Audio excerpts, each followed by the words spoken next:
Latter-day Contemplation is a podcast hosted by two Latter-day Saints who have found great value in experiencing God through walking a path of contemplation. The views expressed herein are our own. Hello and welcome to Latter-day Contemplation. We're your hosts, Christopher Hurtado And Riley Risto. Latter-day Contemplation started as an exploration of contemplative practices from many traditions to enhance our discipleship of Jesus Christ. We're by no means experts in the topics we discuss, but what we have is an openness to questions, a hunger to discover truth wherever we can find it, and a desire to share in the transformative life of inner peace. We love that you've joined us, and we hope that you find value in this community. Well, welcome back to Latter-day Contemplation. I'm Riley Risto. And I'm Christopher Hurtado.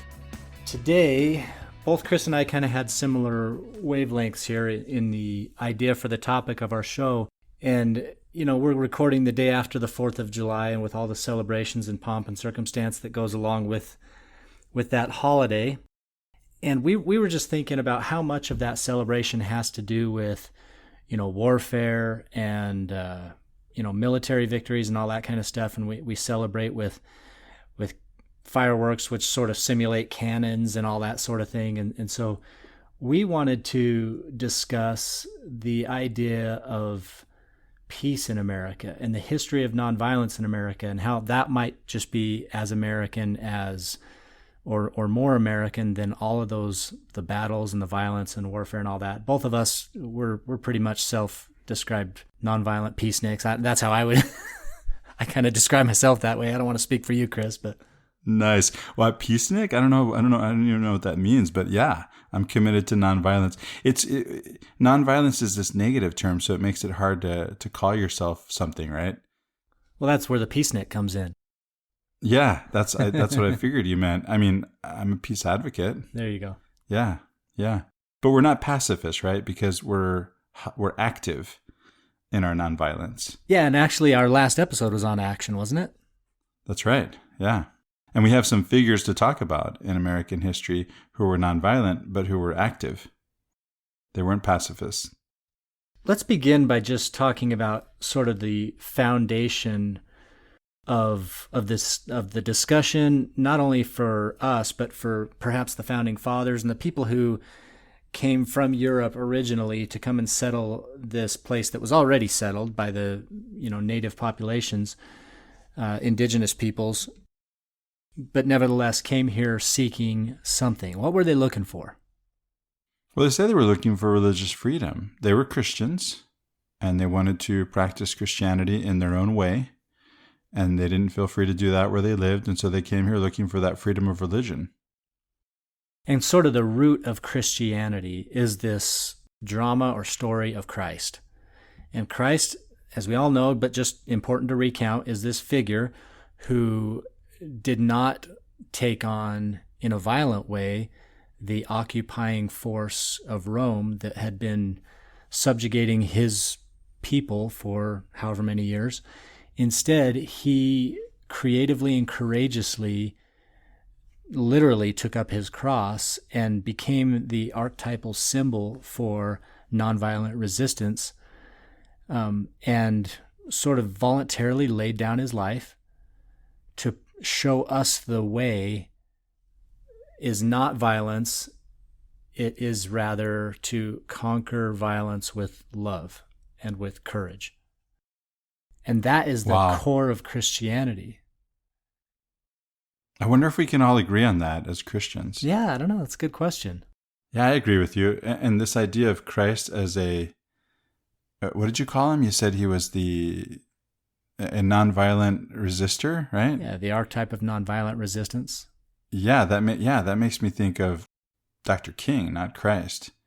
And yet Christ was first, and King was a follower of Christ.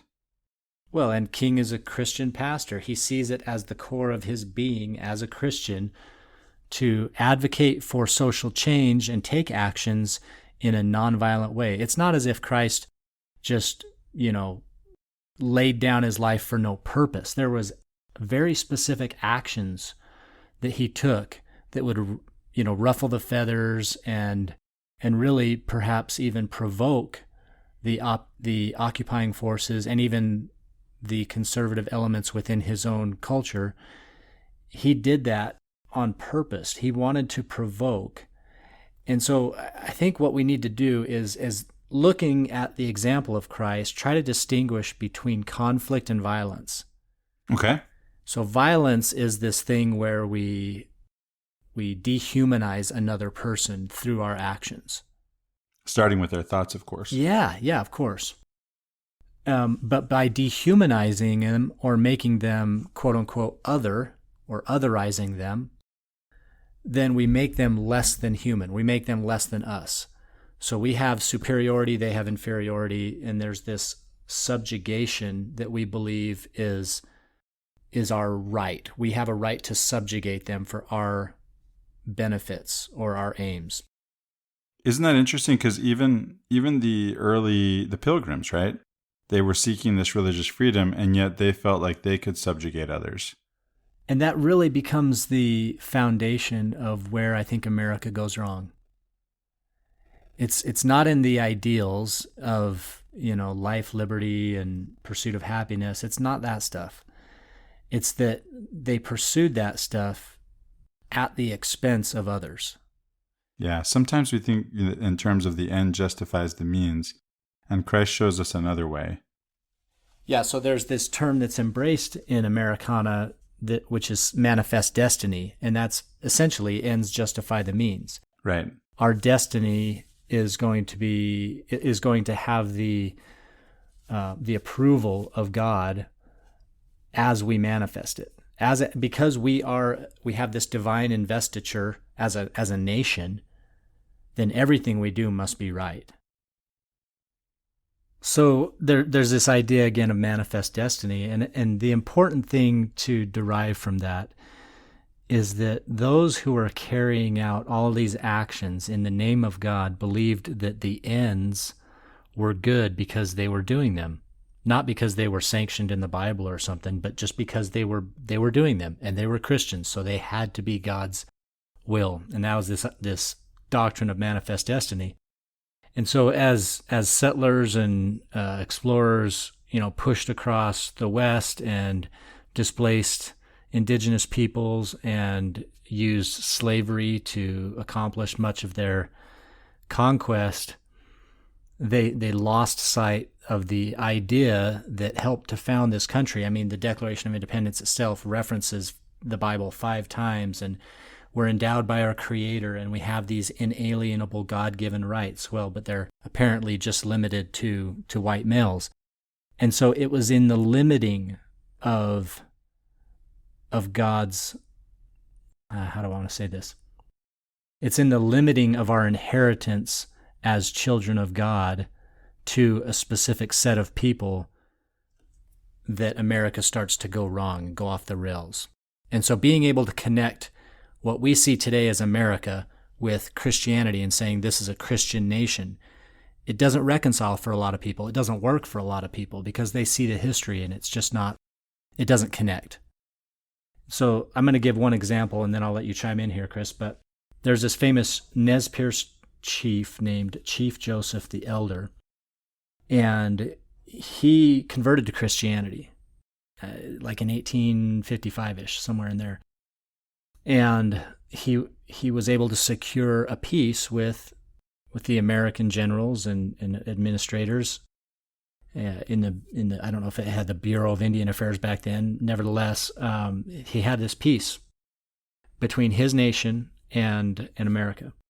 And it lasted a while, and they secured a huge tract of land where his people could live. Well, gold was discovered there, and the rest is history. And a bunch of settlers moved in. America reneged on its agreement, took back millions of acres. Chief Joseph looked at that and said, if this is the Christianity that I joined, I really don't want any part of that. And of course, I'm paraphrasing because I don't speak Nez Perce. So he basically throws the Bible at him and says, forget this. This is not the Christianity that I joined or want any part of. And so he, started this big campaign against the forces that were trying to take away the lands they'd agreed to give his tribe, and a lot of military victories and losses. And eventually most of his tribe, which was very small in comparison, was completely decimated. And his last speech is a famous one. Look up the last speech of Chief Joseph. But the line there that is kind of the one that is memorable is, "I will fight no more forever."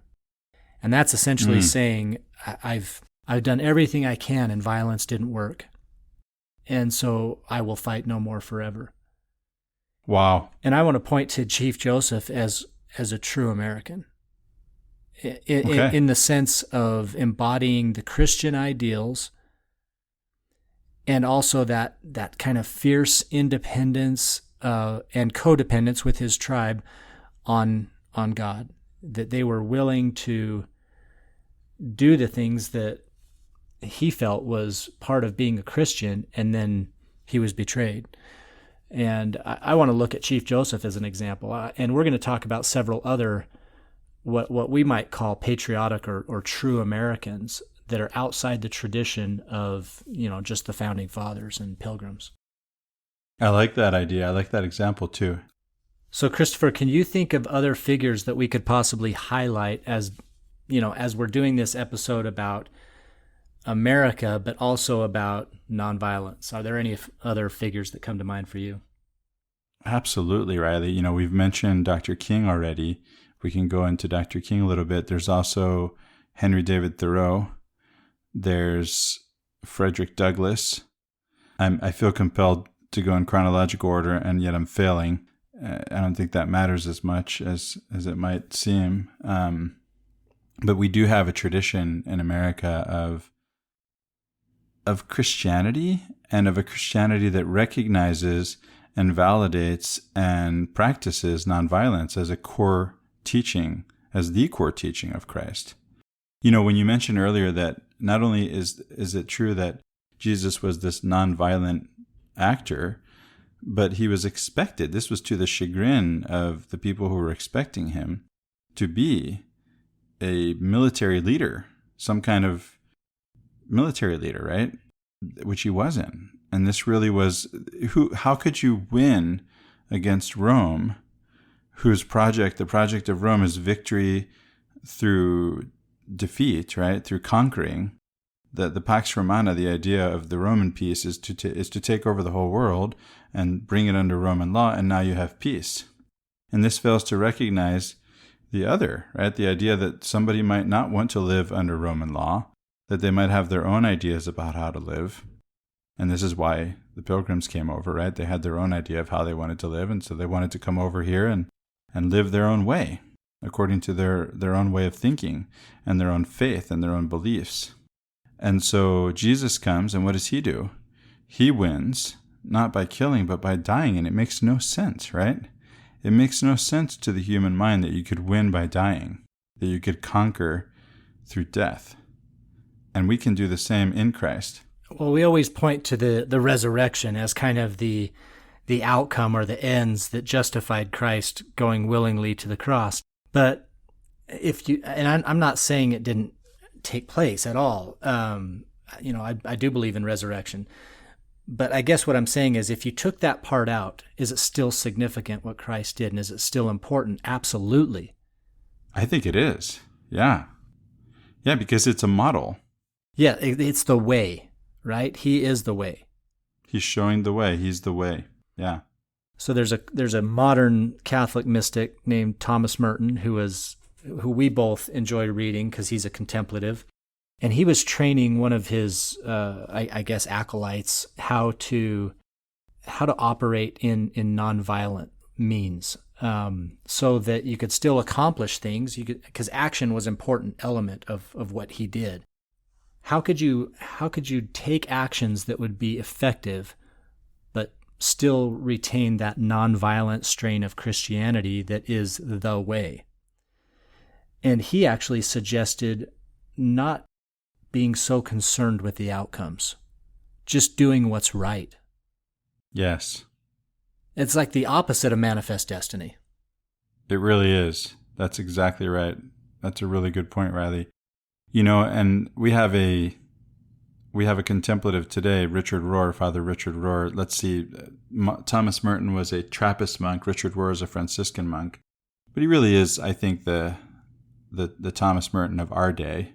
Thomas Merton met his end supposedly by accident, but I think, there were suspicious circumstances surrounding his death, right? And it's not atypical for those who preach nonviolence to be found threatening. Are we sure we should be recording this, Riley?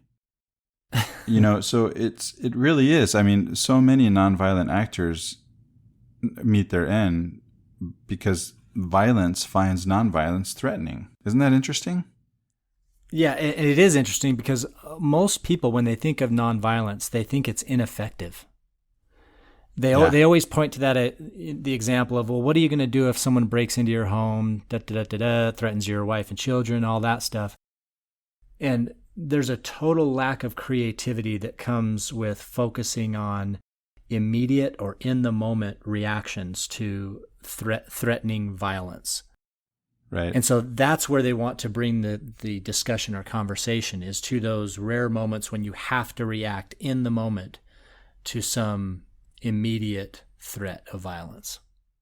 And one of the ideas we talked about for today's episode was to actually talk about that. And I think we should save that for another episode. We want to talk about what you can do, even in those situations where, even because of our own commitment to nonviolence, we've talked and both of our spouses feel a little bit uncomfortable. They feel threatened, somehow vulnerable, right? That we won't protect them. And yet there are ways that we can be creative in meeting that mandate, our responsibility as men to protect them, that don't involve violence. And in fact, one of the most, without spending too much time on this, I really would like to record an episode on this, one of the most talked about, and it's a central story in the Bible, is the Exodus, right? Which just means go away, go somewhere else. And it's what we tell our kids, right? Mom, my brother's bothering me. Well, go somewhere else. The Quran says, couldn't you go somewhere else when it comes to confrontation? So that's always a solution. But there are others, and we can go into that in another episode. Thomas Merton was teaching one of his acolytes, one of these nonviolent demonstrators, how to do this. And he said, listen, don't focus on the outcomes. Focus on doing what's right. And that's the better long-term solution. If you have short-term vision of what nonviolence can accomplish, you're inevitably going to run into that situation where the impending threat of violence will overcome your ideals. That's going to happen. There definitely will be people that die in nonviolent conflict. If you look at something like Tiananmen Square, or what was that protest in Ohio at the university where 4 students were killed during the 70s protesting the Vietnam War. You're always going to have those kind of casualties. But the long term, there's far fewer casualties, and nonviolence is actually twice as effective and fast in accomplishing the ends of the protest or the conflict than a violent intervention is. That's proven. If you look at history, Erica Chenoweth, she's a political scientist, she's done this study, and nonviolent actions are twice as effective as violent interventions. And so you can always get scared into believing that nonviolence is ineffective because of those short-term occurrences where, casualties happen. That is going to happen. But it's guaranteed to happen with violence every single time, and on a much grander scale. I'd like to talk about Henry David Thoreau. Henry David Thoreau is actually credited by Gandhi for inspiring him in what he did and what Gandhi did. And he's also the inspiration of Martin Luther King Jr. And so you have, out of the 3 of them, the originator of the idea of nonviolent action, at least in, of course we have the Native American example you gave us that's earlier, but at least in this brand of nonviolent resistance is with Thoreau, right? It goes to Thoreau. He gets credit for that from Gandhi and Martin Luther King, and 2 out of 3 of these men were American, right? So you have Thoreau and you have Martin Luther King. And so to focus in on Thoreau a little bit, he felt like paying taxes was a problem for him in terms of his conscience, in terms of his commitment to nonviolence, whether Christian or otherwise, doesn't matter in this case. For us as Christians, we have that commitment as Christians. For him, whether he did or not is neither here nor there, but he did have a commitment to nonviolence. And he thought, how can I pay taxes when my taxes are going to the Mexican American War to kill people? That would make me responsible for the killing of people. And so instead of paying taxes, he ends up going to jail. And he's okay with that. He says, I'm going to go to jail. I'm not going to pay taxes. And that's just an incredible example to me of courage, right? This is an example of courage and of doing the right thing without, as you were saying, without thinking about what's going to happen to me next. I'm just doing the right thing. And he may have known what was going to happen to him next. And what he probably couldn't have known is that somebody would pay his taxes for him and he would get out of jail. So he did do that thing, going to jail without thinking about, not paying his taxes, without thinking about whether he would go to jail, whether he would stay in jail. He just did it because it was the right thing to do. And that, that's interesting because we've done this in America. We've been able to sort of equate our justice system and the consequences that come from breaking laws with a sense of morality. And there's a shame and guilt associated with, quote unquote, going to jail or paying a fine or whatever, because you've broken some kind of statute. And that statute has the investiture of morality. Whereas if you look at the Bible in the New Testament, there's numerous examples of apostles and, John the Baptist, for instance, spending real time in jail, having real consequences. John the Baptist was beheaded, for heaven's sake. And it's not because anything he did was wrong. It's because of what he did was illegal, or even maybe not even technically illegal. Maybe he just pissed off the wrong people. He was speaking truth to power. Yeah, and it wasn't the power's truth. They didn't like it. The powers that be that sat in that position didn't like a thing he was saying, and I have a sense that the same was true in Thoreau's case.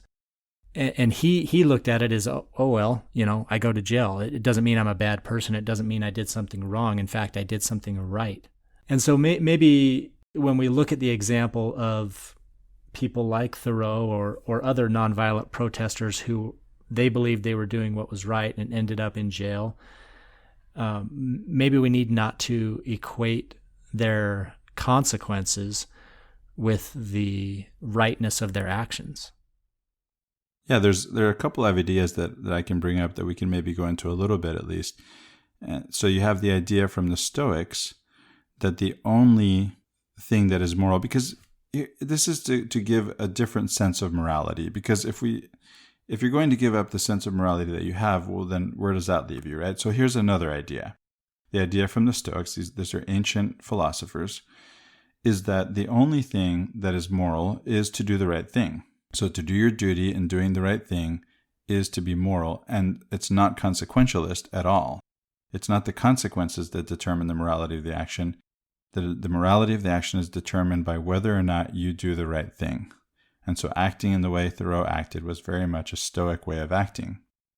And another one is the idea of natural law, which goes at least as far back as St. Augustine, right? Who said, lex injusta non est lex, an unjust law is no law at all.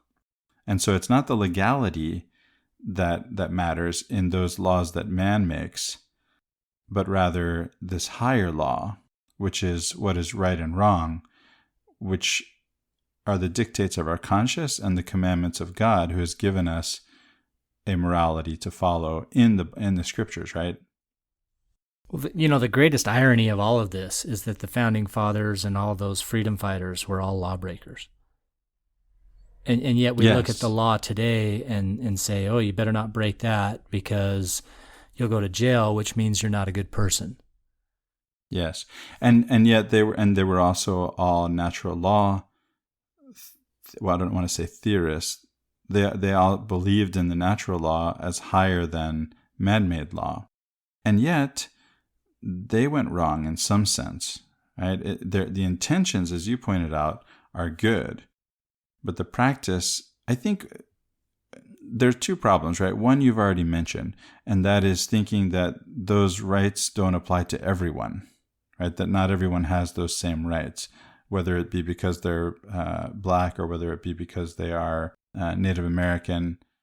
So that's one thing. The other thing is focusing on rights instead of focusing on duties. I was talking about the Stoic idea of the duty to do the right thing. And it's possible that the Founding Fathers and those who think in those terms, who are followers of the Founding Fathers in some sense, and I myself am an admirer and have studied the lives of those great men. And again, you have conflict, right? There's conflict between ideas. So one idea and one possibility of where things could have gone wrong a little bit is in focusing on rights instead of focusing on responsibilities. That's one idea. Yeah, I think a lot of those people were theorists more than activists, right? So yes, they knew in their heart, and in fact, a lot of their writings revealed this. They knew in their heart, for instance, that slavery was wrong and that it should be abolished. I mean, even Jefferson said that, and he had a whole slew of slaves up there on Monticello that were tending his garden and whatnot. So, and same with George Washington. I mean, there was very few abolitionists among the Founding Fathers. I think John Adams might have been the exception more than the rule. So, they had inherited some very skewed ideas about who these God-given rights applied to. And for that... Right. And this goes all the way back to Aristotle, who made the argument for slavery as natural, as something that's part of the right, that's something that's justified. But here's another idea, Riley, and you brought this up in our pre-show discussion, and that is, what are our actual rights? Because there's another problem, right, is to understand correctly what our rights are. And so when it comes to rights, we wanted to bring up the Beatitudes, right? Yeah, I just had this, I don't know if it's a crazy thought. I'm sure someone else has thought of it before I did, but, we have our Bill of Rights that tells us we have, the right to free speech or the right to assembly or whatever.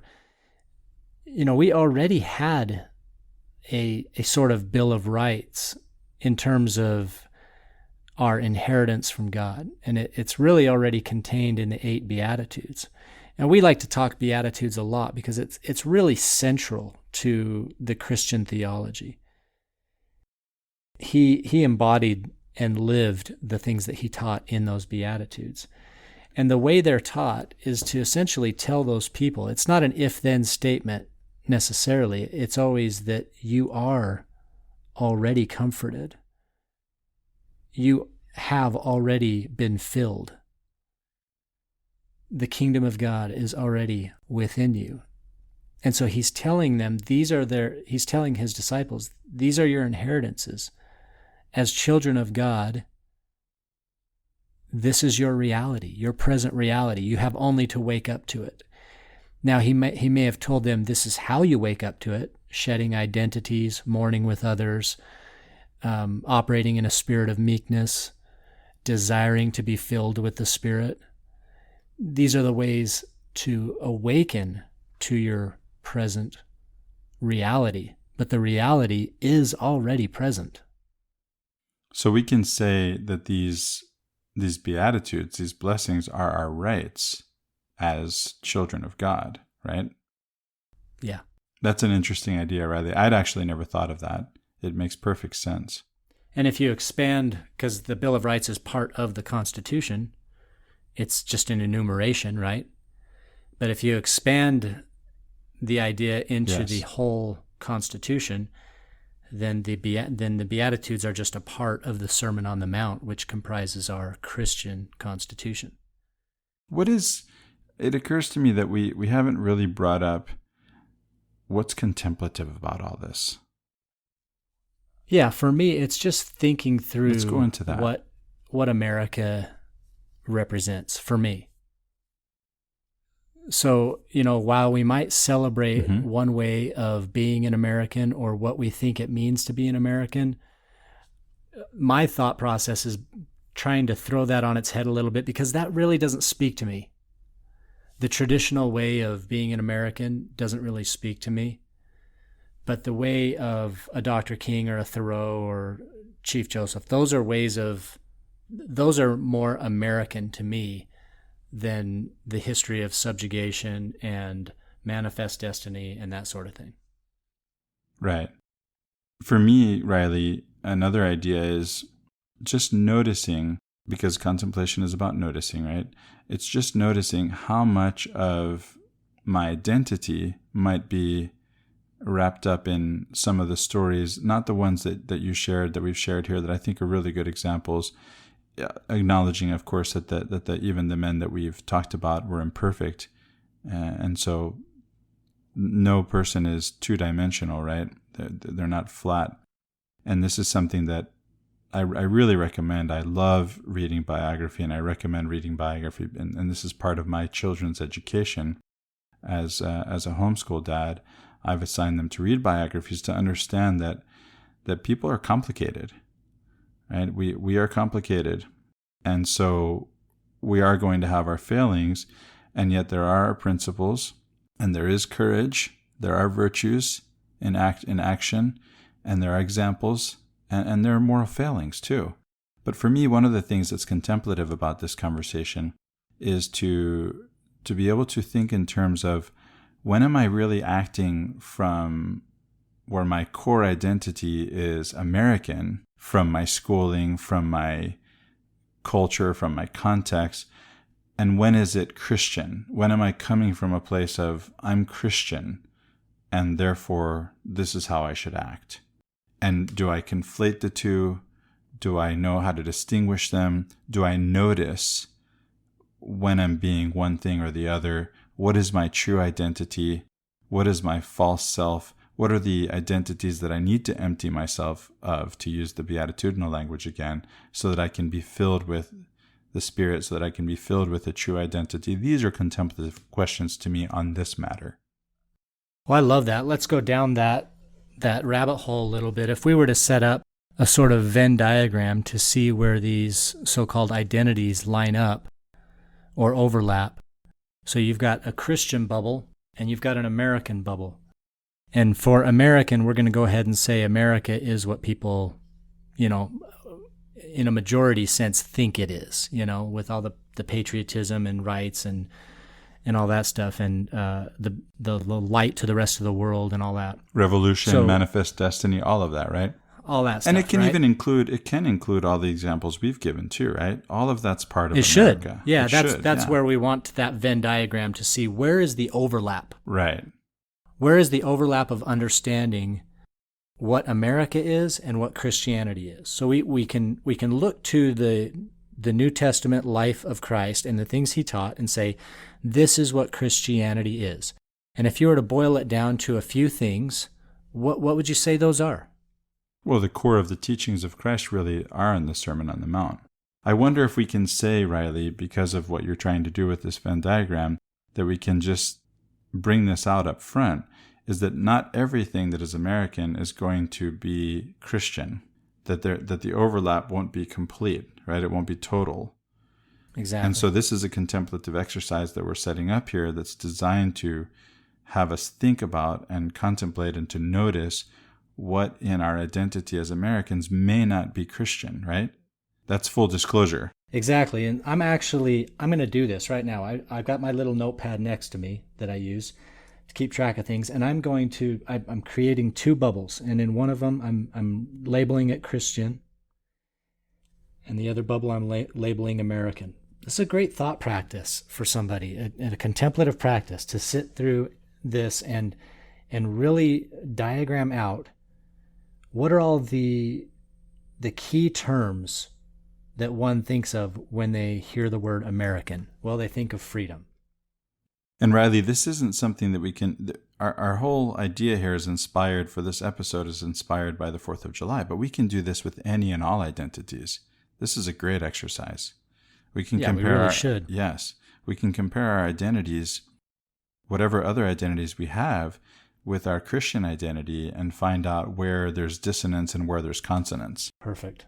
So on the far left of the American bubble, the part that doesn't overlap necessarily, I'm going to write down some words that come to mind when I think of the word American. So I put freedom, I put military, I put rights. What other thoughts do you have, Christopher? Well, actually, if I can go into one of those a little bit, it occurred to me right away that freedom, it can be understood variously, right? And so is freedom intrinsic or is it extrinsic? Because if it's extrinsic and it depends on militarism, the Roman way, then it goes over there where you put it, right? But if we can think in terms of a Stoic idea of freedom being intrinsic, and it really comes from doing the right thing, where you have Henry David Thoreau in jail and he's free. He's free because he's maybe not that's subject. Liberation. Yeah, he's not subject to any kind of false idea, right? So that's interesting. So back to your question. What was your question again? Would that be more like liberation? Liberation from false identities, perhaps, right? But you had another question. You were asking me, what would I put? Oh, yeah. I'm not looking at your diagram. I'm not making my own. It's too bad this isn't a video with a whiteboard, huh? No, it's fine. Just name off some terms, and we can put them in the overlap section. We can put them in the non-overlap section. But, this is just to get people thinking about it a little bit. Yeah, so the one we've been talking about all along is this idea that being American is being Christian somehow, right? That at least in its conception, America is or was meant to be a Christian nation. And over on the other side, we have that Christianity means nonviolence, and yet on the American side, we have a lot of violence, which is, again, justified in the mind of Christians in terms of rights, in terms of freedom, in terms of all these other things, right? I would put on the Christian side, I would put meekness, humility. Yes, of course. Do those speak to you as being American things? Not really, no. Certainly not today. And here's one that can go on either side, but again would be defined differently, because obedience is in some sense part of citizenship in any nation, including America. And obedience is part of who and what Jesus is and does, right? But who are we fearing God more than men or men more than God? So it depends, right? It depends on what you mean by obedience. Obedience to whom? Or to who? What about charity? Charity is very much a part of both too, right? And yet, do we go as far as Christ would have us go? So I think we can be charitable to the idea of being an American and include charity there.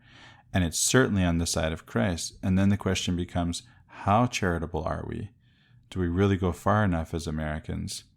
Or do we have this sense of, because I think part of the idea of being American today, and it's very much part of the Protestant ethic, so it's been with us a long time, is this idea that at least in its current iteration says something like, well, those people who don't have, they're responsible for not having somehow. And so then we withhold our charity in that sense, right?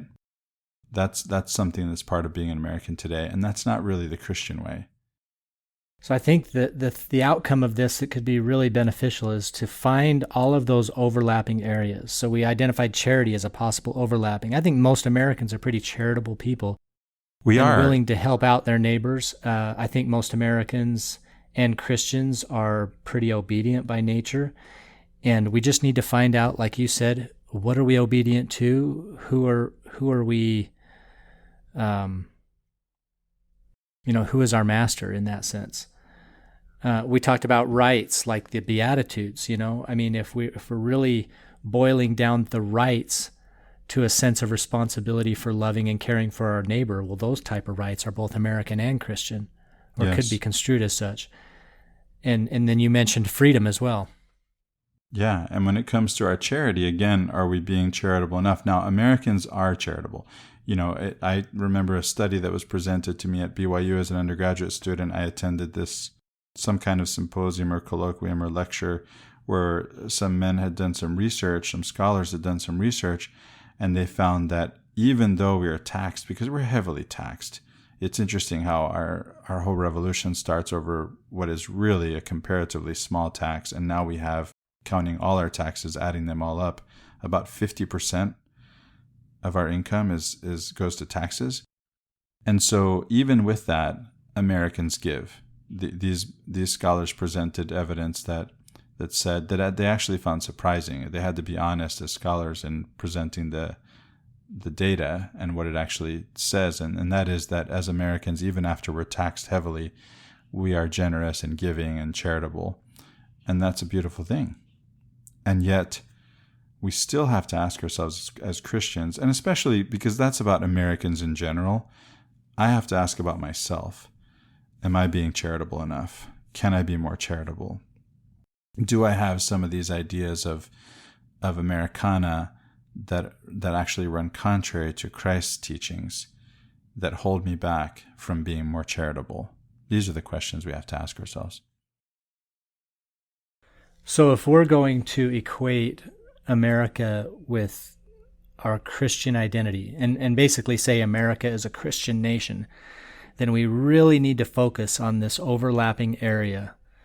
Yes. And say, this is the America that we envision. This is the America that we are taking action to bring to reality, to fruition. To embody ourselves.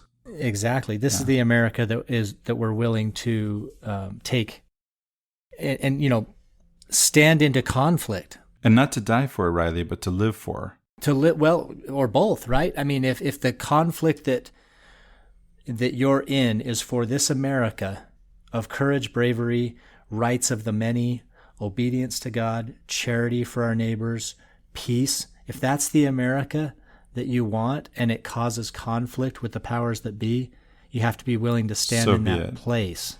Yeah, I said not to die for, but to live for. I really meant not to kill for, but to live for. Yes. We should be willing to die for it, as Christ did. He's asked us to follow him and to take up our cross. And so, yes, if this idea of being a Christian does come into conflict with the powers that be, then as Thoreau, we must go to jail. As Christ, we must go to our own deaths to follow Christ in all things.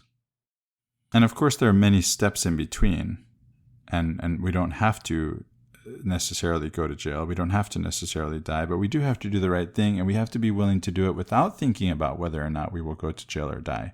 That's the example that Thoreau gave us, is to do the right thing. That's the example that Christ gave us, is to do the right thing, regardless of what will happen, regardless of what consequence will follow, especially when it comes to that question of whether we fear man or whether we fear God. We must fear God in that, when we have that choice put before us, more than man. So for those out there who adopt and actively embody both of these identities, American and Christian, the practice that we really want to encourage is for you to evaluate within yourself where the overlap is and where it isn't. Yes. And if it's not overlapping, well, what can we extricate from our lives? What can we shed from our identity that would make us more Christian and improve the ideal of maybe what America was meant to be, but it hasn't ever really fully become? I love that. We can, as Gandhi said, we can become the change we want to see in the world. There's a quote from Pope Francis that I wanted to share about nonviolence, and I think it relates to this because America can be creative. I mean, that's the whole reason for having the amendment process and a legislature and courts and all that stuff, is to be able to work out the ideal. Now, that doesn't always happen, and we've got a lot of momentum in certain areas that goes in the wrong direction. But that was the intent of at least having all those balancing checks and balances of power and all that stuff, is so that we can approximate the ideal. Well, Pope Francis said nonviolence requires the willingness to face conflict head on, to resolve it, and to make it a link in the chain of a new process. So I look at that overlapping area, and the people that embody that, the Thoreaus, the Dr. Kings, those type of people they were willing to face conflict head on in the pursuit of change or resolving conflict, resolving violence without violence, to make their story a link in the chain of a new process. And because of them, yes, that speaking to that link, because of them, while they're no longer with us, what they accomplished by being willing to give their lives to, not just give up their lives, but give their lives to and ultimately give up their lives to this ideal, is that we've moved closer to it as a people, as a nation, and as humanity. And as much as we've put labels on these things for this discussion, because again, we're right around that July 4th time period, you could very easily replace American with any other name of another country, or Christian with Zion or whatever. I mean, what we're looking for is the ideal. Yes. And acknowledging that we don't currently have the ideal is a call to action for everyone. So one other great American that we wanted to kind of call to mind is Mark Twain. He embodied a lot of the creative genius that people think of when they think of, America and the things that it pumps out, the creative flow of America. And Mark Twain really embodied a lot of that artistically from a literary standpoint. And he's got this amazing, would you call it a poem or prose, or what would you call it? Well, it really is a prayer. It says it's a prayer, and it really is a prayer. Yeah, it's a prayer. It is prose. It's not in verse. Right. And he held back on the publishing of that, right? I don't know the history of it. I think he wanted it published after his death. Oh, interesting. Anyway, I don't know if I mentioned it's called the War Prayer. And it was written later in his life, and it was supposed to be kind of a response to the Spanish-American War, because Twain was, I don't know if he would be described as, a pacifist or nonviolent, but he certainly saw the hypocrisy of war, and he wrote about it. And so I think that I'm pretty sure he held back the publishing of this till after his death in 1910. Yeah, he wrote about it masterfully, Riley. Rhetorically speaking, it's a masterpiece. It has this power to affect you. It's too long for us to read here on the show, and there's an experience to reading it. You have to experience it for yourself. So I just pulled this up. When asked if he was going to publish it, he said, "No, I have told the whole truth in that, and only dead men can tell the truth in this world. It can be published after I am dead." Wow. Only dead men can tell the truth in this world. That reminds me of a quote by George Santayana that has been misattributed to Plato. It appears at the beginning of the movie Black Hawk Down, and it is attributed to Plato there, and so maybe that's whether it was already attributed to Plato or misattributed to Plato, and that's how it ended up there, or maybe it's because of the movie, because a lot of times people haven't read and they get these ideas from movies. And it's from George Santayana, who was a Spanish-American. He's another American. He was an American by choice, Spanish by birth, American by choice. And he said, "Only the dead have seen the end of war." And so that Mark Twain quote reminded me of that quote. Well, I think what the War Prayer, and we invite our listeners to go seek it out, read it. It's very powerful. But what it will call to mind for you is perhaps some of the dissonance that we internalize but never really face. And so as we've sat in our congregations in the last couple of days, particularly yesterday, and sung our patriotic hymns and celebrated our country's victories and whatnot, what the War Prayer does is encourages these parishioners to reconsider the source of their patriotic and religious fervor and their motivations for war, and to consider that every conflict has another side.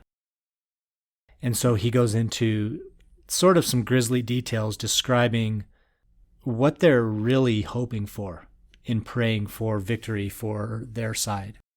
What they're really hoping for is destruction for the other side. And that's, war always has those two sides. It always has victory and defeat. And the defeat side is something we don't often confront, and that's what's confronted in the War Prayer. And so as we think about the history of our country, we can certainly celebrate the underdog status of America and, the 3% taking on the largest military power in the world and being victorious and all that stuff.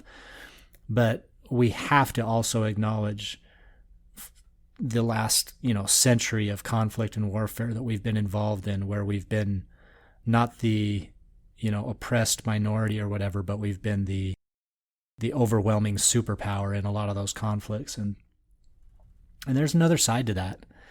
And so perhaps we can start to think about that overlap of Christianity and Americanism and think about envision the America we'd rather see in the next century or during our own lifetimes. And that would be the contemplative practice we would ask you to go through, I guess. And it applies to us too. We can always be reminded of that as well. But Seek Out the War Prayer by Mark Twain. Read that and maybe even get back to us with your comments on that. Tell us what you thought about that, if that was a profitable exercise for you. Yeah, if it's new to you, the war prayer, reading the war prayer really is a powerful experience, and you will have a reaction to it one way or the other, and we'd love to hear from you. Well, that's about all we've got to share with you today. We hope this episode has caused you to think a little bit about what patriotism might mean for you and how Americanism overlaps or does not with your Christian beliefs, and we hope that you'll come away with a new perspective on what each of those mean for you. And that you might be the change that you want to see in the world and make a better America and a better world for all of us and for our children. Amen. Well, thanks, Christopher. I've enjoyed this discussion. For Latter-day Contemplation, I'm Riley Risto. And I'm Christopher Hurtado. Have a great week, everyone.